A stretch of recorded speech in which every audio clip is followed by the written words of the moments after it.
一起来看精彩短剧一套婚房见人心故事解说。周慕言和孟子阳新婚第一天，本该是甜蜜的新婚开端，却迎来一场撕破脸皮的家庭矛盾。一大早，孟子阳的大嫂直接搬进两人的新婚房，还蛮横的将周慕言的私人物品全部扔出房间，强行霸占主卧。周慕言又惊又气，当场质问大嫂，明确这套房子是自己和孟子阳的婚房，质问对方为何强行抢占。大嫂毫无愧色，搬出长幼有序的规矩压人，声称自己和大哥是兄长嫂子，理应优先入住主卧。周慕言坚决不退让，直白告知大嫂，这套婚房是自己出资购买，他拥有绝对使用权，要求大嫂立刻搬离。可大嫂早已打定主意占房，淡然告诉周慕言，孟子阳已经亲口答应把主卧让给自己，该离开的人是周慕言。两人争执不下时，孟子阳走进房间，他没有安抚受委屈的新婚妻子，反而严肃训斥周慕言不懂规矩，对大嫂不敬，催促他立刻离开，停止争吵。随后，孟子阳主动为大哥大嫂辩解，称两人结婚10年一直无房居住，自家婚房宽敞，让出房间合情合理。周慕言看着一位偏袒家人的丈夫，满心寒怒，当场理清房间分配，家中仅有3间房，大哥大嫂占主卧，孩子占次卧，书房被婆婆预留用来带娃，整套房子被瓜分干净。身为新娘的自己连1寸落脚的都没有。面对妻子的委屈质问，孟子阳态度敷衍，让周慕言暂时睡沙发凑合。这番轻描淡写的回应彻底刺痛了周慕言，他无法接受新婚第一天就落得睡沙发的下场，追问两人婚后到底该何处居住。孟子阳却劝说他一家人不必计较，睡沙发并无不妥。丈夫的极致偏袒让周慕言彻底失望，两人矛盾瞬间激化。一旁的大嫂见状立刻故作委屈，哭诉周慕言态度强硬，甚至意欲动手，催促孟子阳管束妻子。孟子阳愈发愤怒，当众要求周慕言给大嫂道歉。周慕言满心不甘，明明是大嫂无理占房，自己毫无过错，根本不愿低头。可孟子阳态度强硬，只以对方是长辈为由，勒令他必须道歉，没有任何商量余地。就在两人僵持之际，有人前来传话，称大嫂的儿子浩浩睡醒后哭闹不止，执意找妈妈，让大嫂赶紧回去照看。大嫂准备离开时，周慕言借机看向大哥，直言大嫂身为母亲，不顾哭闹的孩子，反倒执意插手小叔子的家事，十分不妥，称自己嫁入孟家多年，看着孟子阳长大，早已将他视作亲弟弟，一家人亲如骨肉，轮不到刚进门的周慕言这个外人挑拨离间。孟子阳再次为大嫂开脱，夸赞大嫂不嫌大哥贫穷，甘愿远嫁，还为孟家诞下长孙，尽心孝顺婆婆，对家族功劳极大。让出1间主卧是对他的弥补，指责周慕言小气胡闹，不懂事理。周慕言当即反驳，大嫂的付出都是为了自己的小家庭，与自己和孟子阳无关。孟子阳迎娶的是自己，理应善待自己，而非为了外人委屈妻子。孟子阳依旧固执己见，劝说周慕言体恤大哥大嫂家境困难，主动让出婚房，自己可以带他去楼上租更大的房子，兼顾方便。不仅如此，他还理所当然要求周慕言日后帮大哥大嫂做家务、做饭，一并照料婆婆的起居。这番自私偏袒的提议让周慕言彻底心寒，他明确反驳自己拥有婚房合法居住权，无需无端搬离租房，这套夫妻共同房产绝不能由孟子阳一人擅自处置。孟子阳一时语塞，婆婆随即上前接管话语权，强势告知周慕言，房子的处置权早已敲定，是他和孟子阳商议后主动分给老大一家的。周慕言愤怒质问，大哥大嫂从未为房子出过1分钱，凭什么强行霸占？婆婆随即用老旧的家族观念说教，称兄长尚且租房度日，弟弟不该率先置业，这套婚房理应优先留给老大夫妻。周慕言坚决不肯妥协，重申房子是自己与孟子阳共同购置，孟家其他人无任何出资，无权强行入住。这番强硬态度彻底惹怒了婆婆，婆婆当场斥责周慕言缺乏教养，对长辈不敬，新婚第一天就肆意吵闹。大嫂也趁机落井下石，嘲讽周慕言性情跋扈，自己嫁入孟家10年从未与丈夫争执，周慕言新婚就闹矛盾，日后婚姻必定风波不断，还怂恿孟子阳好好管教妻子。被众人联手打压的周慕言被逼至绝境，情绪激动之下，他直言自己怀有身孕，挑衅孟子阳若是执意偏袒家人，逼迫自己就算打掉孩子，两人也正好一拍两散。怀孕的消息让在场众人猝不及防，孟子阳满脸震惊，连忙追问周慕言为何隐瞒怀孕一事。周慕言坦然确认身孕，再次质问孟子阳是否还要执意让出婚房，让自己和未出世的孩子无家可归，流落街头。大嫂见状立刻摆出功臣姿态，哭诉自己多年为孟家生养长孙，尽心侍奉婆婆，劳苦功高，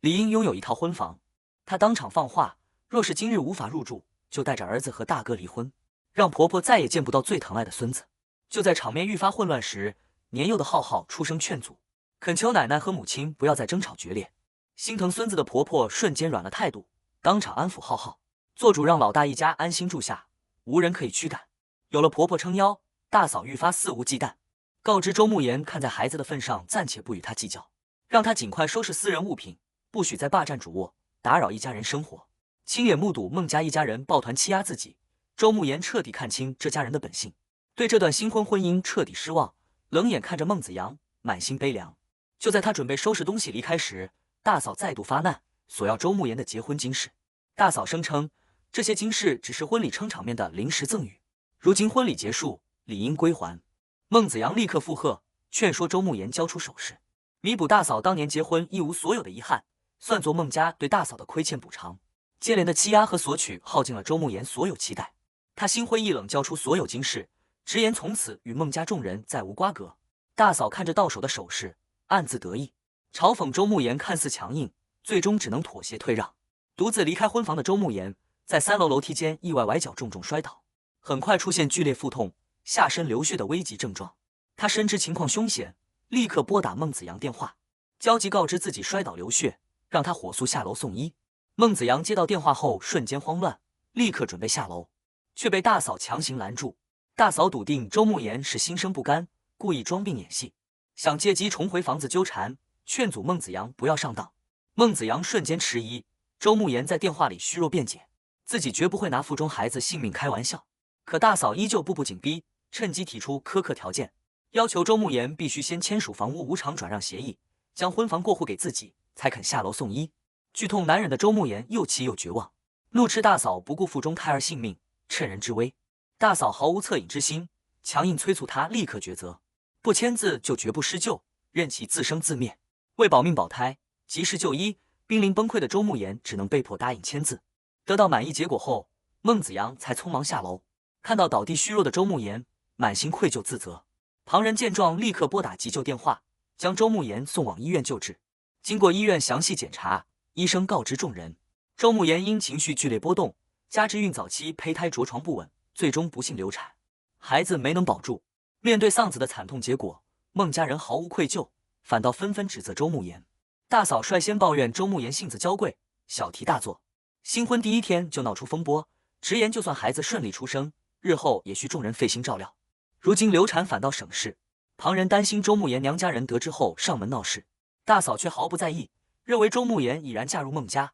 根本不敢轻易离婚闹事。病床前的孟子阳假意安慰周慕言，称两人年轻还有生育机会，劝他不要过度悲伤，转头却将流产的全部责任推给周慕言，指责他若是当初大度让房，不争不闹，就不会情绪激动引发意外，孩子也不会流失。这番颠倒黑白的指责彻底击碎了周慕言最后的念想，他没有多余争辩，只是冷静要求孟子阳归还自己的手机。孟子阳心存顾虑不肯交出，周慕言强硬告知，若拒不归还，他就呼叫护士前来协助处理。拿到手机后，周慕言第一时间联系娘家，哭着告知母亲自己流产的噩耗，完整诉说了新婚当日被孟家霸占婚房、被逼签字、遇险无人施救的全部遭遇。彻底心寒的周慕言下定决心离婚，恳请家人立刻来医院接自己回家。孟子阳当即出声制止，责怪周慕言小题大做，抹黑孟家，将夫妻小矛盾大肆宣扬。病房内的争执动静引来护士，护士严肃制止众人拉扯吵闹，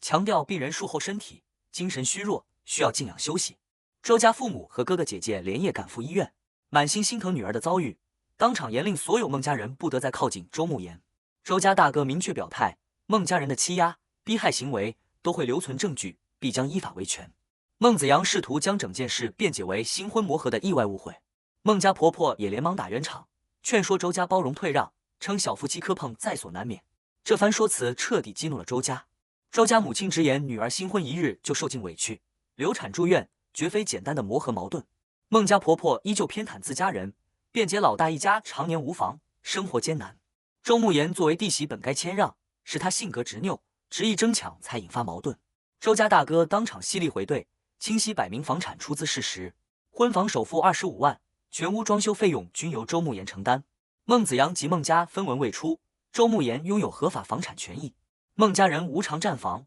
已然构成非法侵占。大嫂依旧不知悔改，自居孟家长媳，生育长孙有功，笃定孟子阳的房子就是全家的房子，自己入住理所应当。面对大嫂的强词夺理，孟子阳终于坦白自己极度偏袒家人的根源。他回忆年少时贪玩落水，是大哥拼死将他救起，大哥却因家境贫寒未能及时医治，高烧烧坏脑子，终生心智迟钝，耽误一生。这份救命之恩让孟子阳常年心怀愧疚，他发誓只要自己有能力，就绝不亏待大哥一家，执意让出婚房就是为了报恩，自认毫无过错。周慕言彻底心寒，明确告知孟子阳，报恩是他的个人私事，不该捆绑自己的婚姻与财产，逼迫自己一同牺牲退让。周家也坚决表态，孟子阳欺瞒婚娶，婚后联手家人欺压伤害妻子，绝不轻易罢休。周家当场决定聘请专业婚姻律师，待周慕言出院后，立刻办理离婚手续，彻底斩断他与孟家的所有纠葛。孟子阳试图阻拦，孟家人却毫无悔意，暗自笃定周慕言新婚流产，离异后难再婚嫁，迟早会低头妥协，主动回头。满心算计的孟家人全然不顾周慕言的身体伤痛，只惦记着霸占房产。婆婆当即安排孟子阳次日一早联系锁匠，更换婚房门锁密码与指纹，彻底断绝周慕言归家的可能，坐实占房事实。孟子阳尚存一丝顾虑，担心换锁后再无挽回余地。婆婆和大嫂不停劝说，笃定女人心软，日后孟子阳低头道歉，送礼哄劝，两人就能和好。再三提醒他必须报答大哥的牺牲与恩情。最终孟子阳被说动，答应换锁占房。与此同时，周家早已做好维权准备，为周慕言聘请专业家事律师。周慕言向律师提交全部出资、装修转账记录，详细说明自己被胁迫签署房屋转让协议的全过程。律师结合事实与法律，给出明确结论：涉案婚房为婚后夫妻共同财产，周慕言的出资记录是核心维权证据。孟子阳单方面处置重大夫妻共同财产，未经周慕言自愿认可的转让协议，不具备法律效力。同时，协议是周慕言危急状态下被胁迫签署，并非本人真实意愿，属于可撤销合同。结婚3金属于个人专属赠与财产，离婚无需退还，他人无权侵占。孟家人强行占房的行为已涉嫌非法侵占。雨夜之中，孟子阳前往周家楼下，想要探望周慕言，求得原谅。周家母亲彻底看透其本性，言辞拒绝他的探望，斥责他新婚夜漠视妻子求救，纵容家人伤人，不配为人丈夫，勒令他拿回所有礼品，不彻底悔改，归还3金，永远不得再来打扰。后续几日，孟子阳多次前往周慕言公司蹲守挽回，均被公司工作人员拦下。公司明确告知周慕言病假休养，已收到通知禁止孟子阳上门骚扰，违者直接报警处理。另一边，成功占房的大嫂心安理得入住新房，四处炫耀自己终于拥有大房子，满心欢喜规划一家人的新居生活。休养一段时间后，周慕言身体逐渐恢复，心态彻底沉淀，不再对这段婚姻抱有任何期待，决定正式收网维权，拿回属于自己的一切。周慕言提前备好房产证、身份证，联系开锁师傅前往婚房，准备依法收回自有房产。开锁师傅提前告知，此次强行拆锁若引发纠纷，需由周慕言自行承担责任。周慕言坦然应允。抵达现场后，师傅发现房门密码已被更换，彻底证实孟家人蓄意霸占房产的心思。大嫂听到门外动静，开门查看，见到周慕言带人上门，当即厉声呵斥他私闯民宅，扬言立刻报警。周慕言冷静强硬回应，自己是房产合法持有人，在自有房屋门口开锁属于合法行为，对方非法侵占他人房产才是违法行为，报警也能理清是非。随后他示意师傅直接破坏性开锁，无需顾及门锁完好度。大嫂情绪激动，不停吵闹阻拦，扬言起诉周慕言毁坏私物。周慕言明确告知，房屋后续保洁、维修、物品损耗的所有费用，都会在后续起诉中逐一清算，要求对方全额承担。争执中，大嫂拿出房屋转让协议复印件，嚣张认定白纸黑字有据可依，房子已然归自己所有，嘲讽周慕言痴心妄想，想要赖账。周慕言耐心拆解法律依据，明确告知大嫂，协议是自己流产危急，被胁迫状态下签署，并非真实意愿，依法可撤销。房产属于夫妻共同财产，重大财产处置需双方共同同意。孟子阳单方面签字属于无权处分，复印件不具备任何法律效力。大嫂听完专业解读后瞬间慌乱，立刻致电孟子阳让其赶回对质。孟子阳匆忙到家后，立刻换上深情模样，柔声询问周慕言身体恢复情况，谎称思念他许久，试图软化态度，挽回婚姻。周慕言对他的虚伪表演极度反感，直接抛出最终决定：第一，立刻签字办理离婚；第二，配合中介挂牌卖房，依法分割夫妻共同财产。孟子阳当场强硬拒绝离婚，拒绝卖房，还假意劝说周慕言不要因家庭小事闹离婚、打官司，认为一家人不该为钱财伤及亲情。这番敷衍说辞彻底激怒周慕言，他愤怒反问自己险些丧命，痛失孩子的惨痛遭遇，在他口中仅仅是微不足道的小事。他直言孟子阳若真心偏袒大嫂，看重家人情谊，大可直接与大嫂一家生活，不必勉强维系两人的婚姻。一旁的大哥立刻出声怒斥周慕言污蔑家人，不懂尊重。周慕言当众点破其中的反常之处，世上没有正常小叔子会为了大嫂的住处，逼迫新婚妻子流产离婚，